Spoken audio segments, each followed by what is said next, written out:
On June 5th, 793, a storm was approaching the shores of the Kingdom of Northumbria.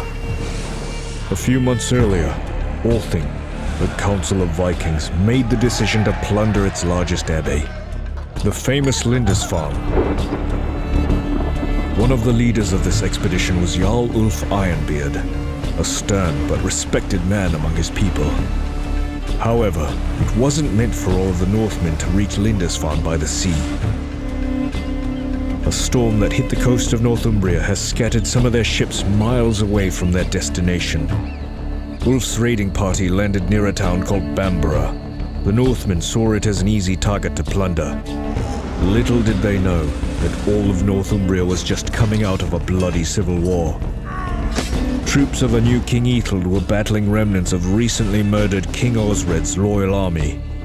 For this reason, heavy garrisons were scattered throughout the country, and one of them was stationed just outside Bamborough.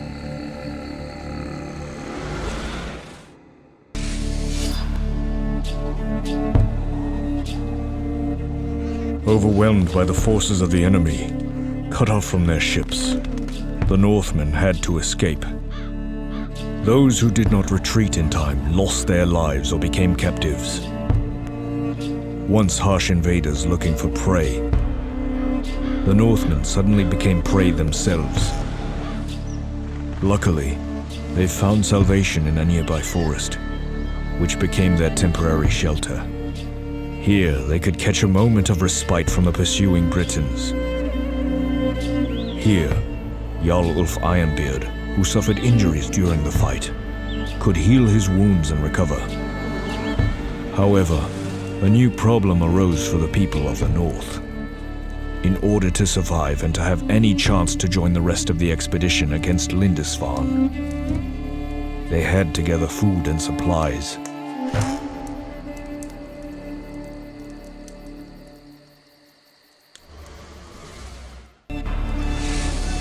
This is how I joined the Northmen in their raid on Lindisfarne. Ethelred had held me captive for months, and that was my chance to get even. When Jarl Ulf Ironbeard regained his strength and we collected enough supplies, we could finally head on to join the rest of the expedition. However, the road to Lindisfarne was not an easy one. Every once in a while, we encountered Ethelred's troops. Our supplies ran out faster than we were able to loot the surrounding villages. It was then that the scouts noticed an approaching caravan with food and weapons. We prepared an ambush, not expecting that someone else was preparing to attack it as well. I do not know if we could have broken the Britons' garrison without the help of Hrothgar. Now our paths were parting, and this mighty son of Northumbria was setting out to continue his struggle against Ethelred's army. As for us, we could head to Lindisfarne. There was only one obstacle left on our way: a heavily guarded bridge to the island where the monastery was situated. To overcome it, we needed additional manpower.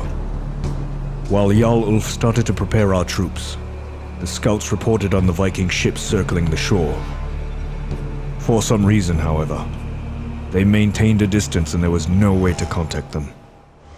Brothers, the glory is ahead. This bridge is our last obstacle on the way to Lindisfarne. We knew that attacking the Lindisfarne bridge head-on was nothing short of the very height of folly. Jointly, we called for a general revamp and set off for Wayside Farms, aware that our empty bellies were the worst of advisors. Strengthened, we were able to push the Britons off the bridge, drowning the escapees in deep waters. In joy, we rejoined with our brothers, and now we were up to any challenge. And with the last line of defense gone, the path to Lindisfarne laid before us. We eagerly rushed the monastery, expecting easy victory. Yet we were wrong. As the notoriety of our actions spread over the countryside, the abbey filled with zealous defenders, a hard fight was brewing behind those walls. And to be frank, we couldn't wait to test our strength. Here we are, the Lindisfarne Abbey. I don't recall it being so fortified.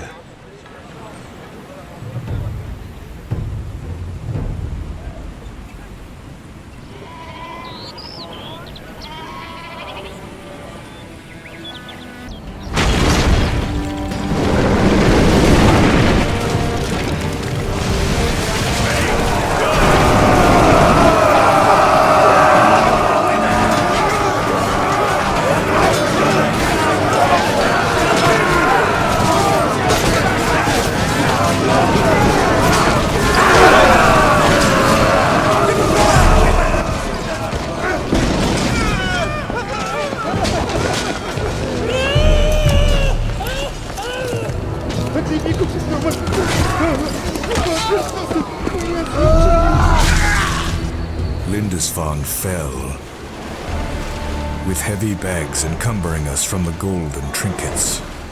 I boarded the ship, leaving for another adventure.